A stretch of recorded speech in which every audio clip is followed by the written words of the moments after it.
என் வேண்டுதலுக்கு செவி சாய்த்ததற்காக உமக்கு நன்றி கூறுகிறேன். நீர் எப்போதும் என் வேண்டுதலுக்கு செவி சாய்க்கிறீர்கள் என்பது எனக்கு தெரியும். எனினும் நீரே என்னை அனுப்பினீர் என்று சூழ்ந்திருக்கும் இந்த கூட்டம் நம்பும் பொருட்டே இப்படி சொன்னீர். லாசரே, வெளியே வா.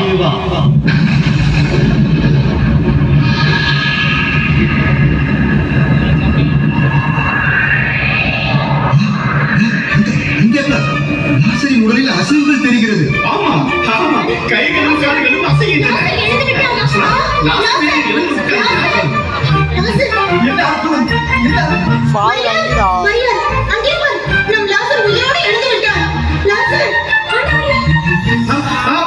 எவ்வளவு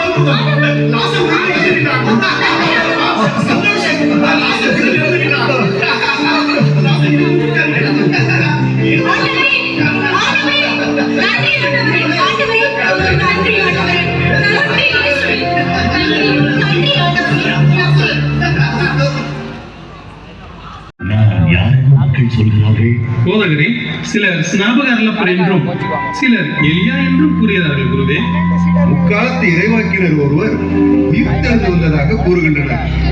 நீங்கள் நான் யார் என்று நினைக்கிறீர்கள்? போதகரே, நீர் மெசியா, கடவுளின் மகன். இதை யாரிடமும் சொல்ல வேண்டாம். இதோ எருசலேம் நகருக்கு போகிறோம். என்னை பற்றி எழுதப்பட்ட யாவும் நிறைவேறும். மணமகன் பல வகையில் துன்பப்பட்டு மூப்பர்கள், தலைமை குருக்கள், மறைவு அறிஞர்களால் உதவி தள்ளப்பட்டு பின் கொலை செய்யப்படுவார்.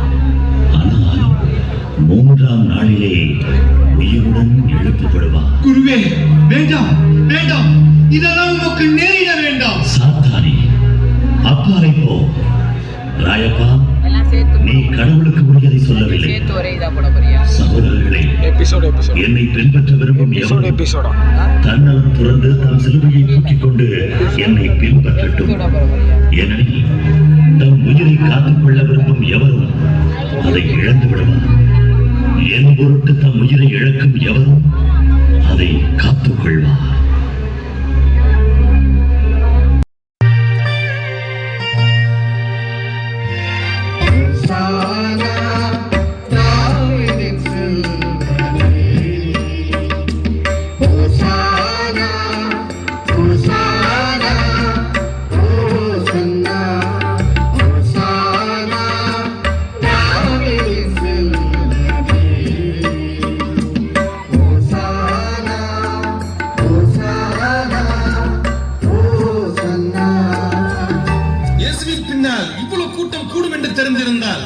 அந்த இயேசுவை ஆரம்பத்திலே நசிச்சிருக்கலாம். இதைத்தான் ஆரம்பத்தில் இருந்தே கூறிக்கொண்டிருக்கிறீர்கள். இந்த இயேசுநாதர் எப்போது லாசரை உயிர் வரச் செய்தாரோ அப்பவே நம்மிடம் இருந்த நீதி பலமும் அவர் பின்னே சென்று விட்டது. இதற்கான முடிவை எடுக்கும் இடத்தில் நீங்கள் தான் இருக்கிறீர்கள். இறுதி முடிவை எடுத்துவிட வேண்டியதுதான். அது எப்படி என்று எங்களுக்கு தெரியும். யாரை கிள்ளிவிட்டால் யார் வந்து ஆறுதல் கூறுவார்கள் என்பது எங்களுக்கு நன்றாகவே தெரியும். நீங்கள் யாரையாவது கிள்ளுவீர்களோ அல்லது அந்த இயேசுநாதரை கொல்லுவீர்களோ அதை நீங்களே பார்த்துக் கொள்ளுங்கள். ஏனெனில் மக்கள் மத்தியில் நிற்கப் போவது என்னவோ நீங்கள் தான்.